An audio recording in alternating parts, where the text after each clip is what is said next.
It began with a replay, a brief, unexpected moment on live television that would swell into a storm, exposing raw emotions, fractured relationships, and a lesson about pride and redemption.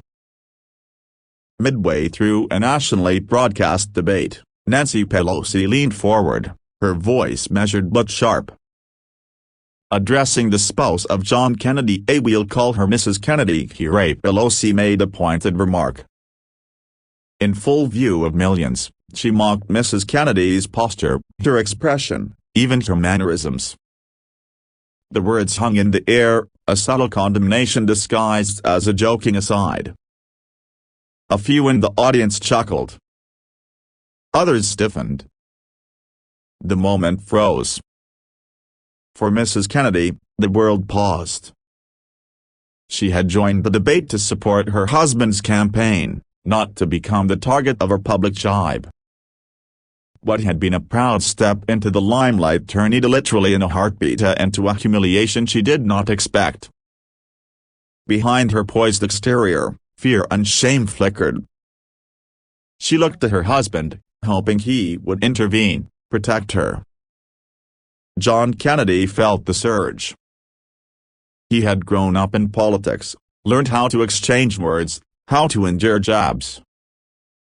But this was different.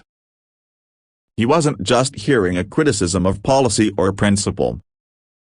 He was hearing, live, a jab at someone he loved.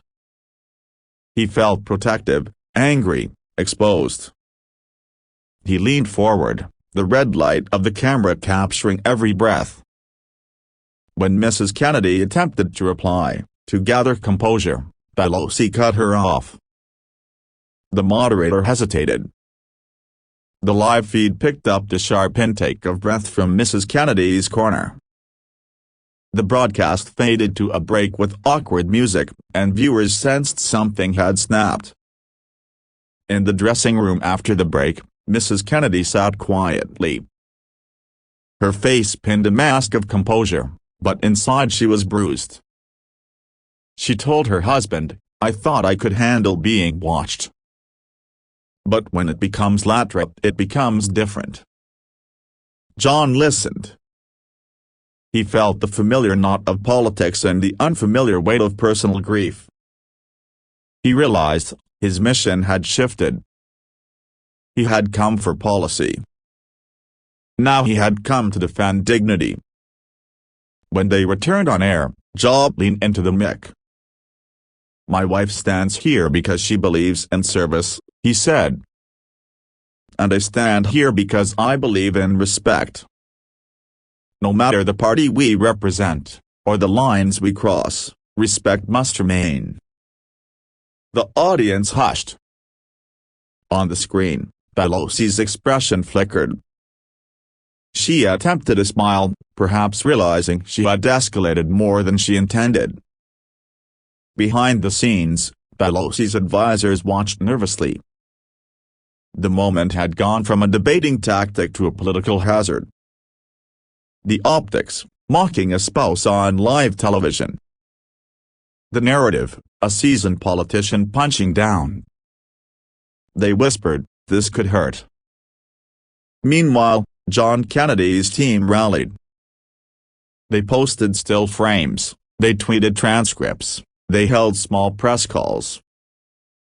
The story was simple: personal attack meets public redemption. In the days that followed, Pelosi attempted to fight back, issuing statements about tough debates, about scrutiny that comes with public life. But the story had already taken on its own momentum. Mrs. Kennedy, refusing to cower, granted interviews. "I am more than a spouse," she said. "I am a person who cares about the work, and yes, I feel hurt. But I also refuse to let that hurt define me." Her words resonated. People across political lines found someone they could root for. John Kennedy held a town hall meeting. He opened with a quiet admission, "I let this become about us instead of the issues."